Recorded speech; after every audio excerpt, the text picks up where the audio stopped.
बघा, स्वामी सांगतात, या जगात आपले असे काहीच नाही. त्यामुळे काही गमावल्याचे दुःख तर बिलकुल मात्र करू नये. मी अमुक आहे आणि मी टमुक आहे, असा अहंकार तर मात्र अजिबात आपण बाळगू नये. सर्वांशी प्रेमाने राहावे. नशीब आकाशातून पडत नाही किंवा जमिनीतून मात्र कधीच ते उगवत नाही. नशीब व आपोआप निर्माण होतात. हे आपोआप सुद्धा निर्माण होत नाही, तर केवळ माणूसच प्रत्यक्ष स्वतःच नशीब हे स्वतःच घडवत असतो. त्याच्या रोजच्या आयुष्यातून, त्याच्या रोजच्या कर्मातून, त्याच्या रोजच्या प्रारब्धातून आणि त्याच्या प्रत्येकाच्या रोजच्या धकाधकीच्या या जीवनातून.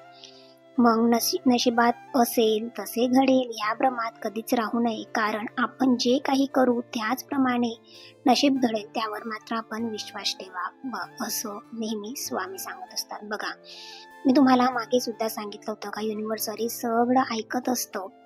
तुम्ही जे बोलाल, तुम्ही जे वागाल, तुम्ही जे कराल त्याच पद्धतीने आपलं सुद्धा होत असतं. तुम्ही जर 10 वेळा दिवसातून चांगल्या गोष्टी बोलल्या आणि एक गोष्ट जर तुमच्या घरामध्ये वाईट बोलली जाते आहे ना, तर तुमचा नशीब वाईट गोष्टी लवकर कॅप्चर करेल, कारण हा नियमच आहे.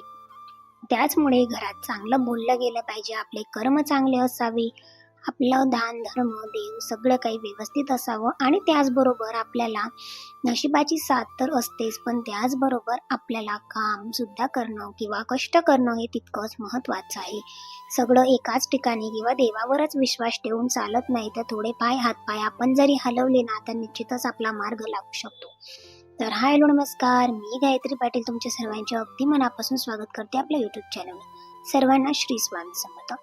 तर ही आहे आज संध्याकाळचा व्लॉग आहे, कारण छान अशी संध्याकाळ होती. म्हटलं चला तुमच्यासोबत सुद्धा शेअर करूया की मी कशा पद्धतीने माझं हे संध्याकाळचं रुटीन असतं.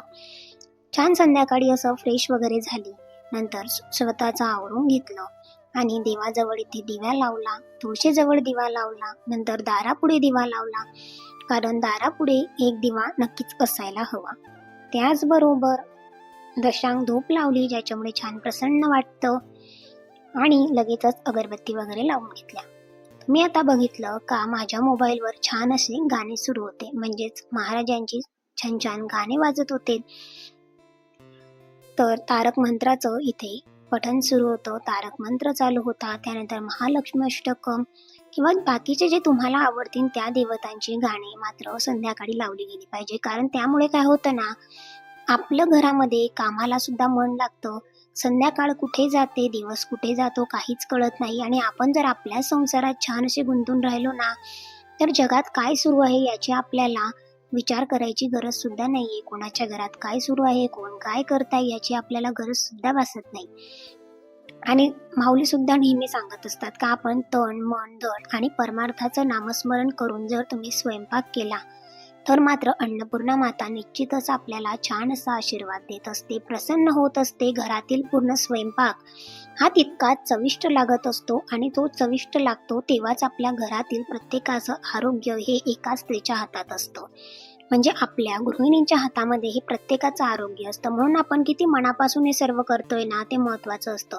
नाहीतर मग किती कंटाळा आला तरी मी भाजी करते, पोळ्या करते आणि इच्छा नसताना सुद्धा मी करते आहे, मनात मात्र दुसरेच विचार आहे, देवाचं नामस्मरण करत नाहीये, तर त्या अन्नातून प्रचंड प्रमाणात दोष निघत असतात आणि ते दोष आपल्याला लागतात आणि मग घरच्यांचं आरोग्य स्वास्थ्य हे बिघडत असतं. म्हणून घरामध्ये नेहमी अन्नपूर्णेचा वास राहण्यासाठी तुम्ही मनापासून तुमची मनाची तयारी असली पाहिजे, ती म्हणजे स्वयंपाकासाठी. निश्चितच मनाची तयारी असेल ना तरच स्वयंपाक करावा, म्हटल्यावर स्वयंपाक छान होतो, चवीदार होतो आणि चविष्ट होतो. बघा, इथे मला चटणी बनवून घ्यायची होती. 2 दिवस झाले लगातार या मिरच्या ज्या आहे ना छोट्या मोठ्या, ते मी उन्हात वाळवण ठेवत आहे, कारण इतकं ऊन म्हणण्यासारखं येत नाही म्हटल्यावर गॅलरीत 2 दिवस झाले कंटिन्यू ठेवत आहे. दुपारी थोडंसं ऊन होतं म्हणून म्हटलं एवढ्या दुपारी जर मिरच्या भाजल्या तर पुन्हा ठसका व्हायचा, म्हणून मी संध्याकाळी 2 बारीक मिरच्या होत्या ज्या की हिरव्या होत्या, त्या लाल झालेल्या होत्या घरामध्ये, त्या 2 मिरच्या, 2 जाडवाल्या बाहेरून मिळतात त्या चपाट्या, अशा 4च मिरच्या घेतलेल्या. आधी त्यांची बारीक अशी पावडर करून घेतली, त्याच्यामध्ये जास्तीचे थोडे शेंगदाणे आणि जास्तीची तीळ आणि थोडासा लसूण, ही चटणी वा वा काय लागत होती ना, अगदी भन्नाट टेस्टी लागत होती ही चटणी.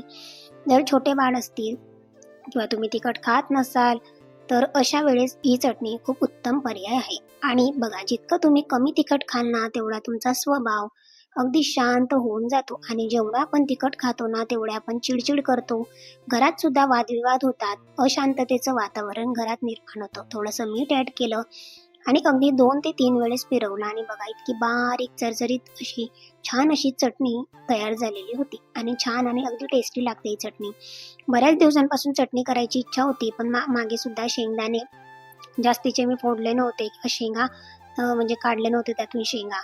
आणि मध्ये सुद्धा आता सेवा होत्या, पारायण होते, म्हणून मला वेळच मिळाला नाही. म्हणून आता मागे मी 4 ते 5 दिवस आधीच शेअर केलेलं होतं का खूप सारे शेंगदाणे फोडले होते, म्हणून म्हटलं आज चटणी बनवूनच टाकूया. आणि ही चटणी आम्हाला बरेच दिवस जाते, कारण आम्ही दोघंही इतकी चटणी अजिबात खात नाही. म्हणून ही चटणी मला म्हणजे 2 ते 3 महिने आरामात निघून जाईल, म्हणून थोडी जास्तीचीच बनवून घेतली.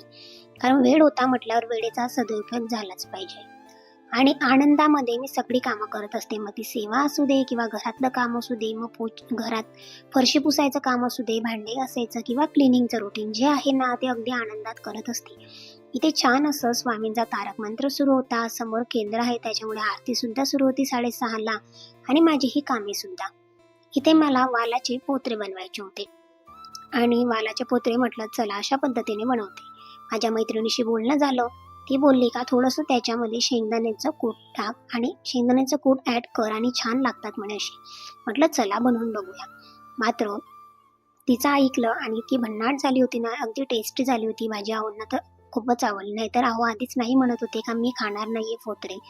आणि मी पाणीभाजी करण्याचा प्रयत्न होता की ठीक आहे आपण शेंगदाणे लावून बनवूया. पण म्हटलं दोघं असल्यामुळे इतकं कोणी खाणार नाही, म्हणून अशी बनवली आणि छान वाटली ही भाजी.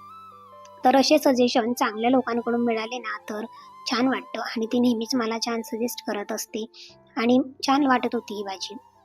नंतर मी थोडंसं तेल घेतलं, जिरं मोहरीची फोडणी दिली, 2च मिरच्या टाकलेल्या होत्या, थोडासा लसूण आणि नंतर हे वालाचे पोत्रे होते ते टाकून दिले. त्यात अगदी थोडेसे शेंगदाण्याचं कूट ॲड केलं, नंतर हळद, मीठ, थोडंसं किंचित पाणी, वरतून छान अशी कोथिंबीर गार्निश केली आणि छान लागते. अगदी टेस्टी लागत होती ही भाजी. आणि थँक्स प्रणू, खूप छान आणि अगदी मनापासून तू सांगितलं आणि मी पण करून बघितली.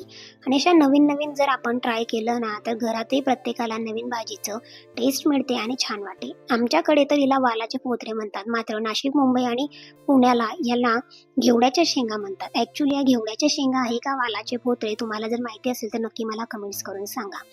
तरी ते स्वयंपाक झालेला होता. नंतर ज्या काही नित्यसेवा होत्या संध्याकाळच्या त्या आवरून घेतल्या. लवकरच किचन आज आवरलं गेलेलं होतं.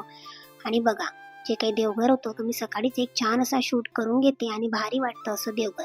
बरेचशा अशा ताई वगैरे आहेत किंवा जे ब्लॉगर आहेत त्यांना माझं देवघर बघायला खूप जास्त आवडतं, म्हणून त्यांच्यासाठी ही एक क्लिप मी न चुकता ॲड करते. आणि मला सुद्धा माझं देवघर बघायला नेहमी खूप जास्त आवडतं. तर आजचा हा ब्लॉग तुम्हाला कसा वाटला नक्की कमेंट्स करून सांगा. ब्लॉग आवडला असेल तर एक लाईक नक्की करा. तुम्ही जर आपल्या चॅनलवर नवीन असाल तर चॅनलला सबस्क्राईब करा, जेणेकरून तुम्हाला अशीच डेली रुटीनचे माझे डेली ब्लॉग्स तुम्हाला बघता येतील. तर आईसाहेबांचं सुद्धा दर्शन तुम्हाला ब्लॉगमधून होतं आहे आणि महाराजांचं सुद्धा. तर आजच्याच एका पॉझिटिव्ह नोटवर आजचा ब्लॉग इथेच एंड करते. पुन्हा भेटेल अशाच एका छानशा व्हिडिओमध्ये. तोपर्यंत सर्वांना श्री स्वामी समर्थ आणि धन्यवाद. बघा, कळस इतका छान दिसतोय ना, अगदी नजर उतरवण्यासारखं हे देवघर आहे. पुन्हा भेटेल अशाच एका छानशा व्हिडिओमध्ये. तोपर्यंत लाईक करा.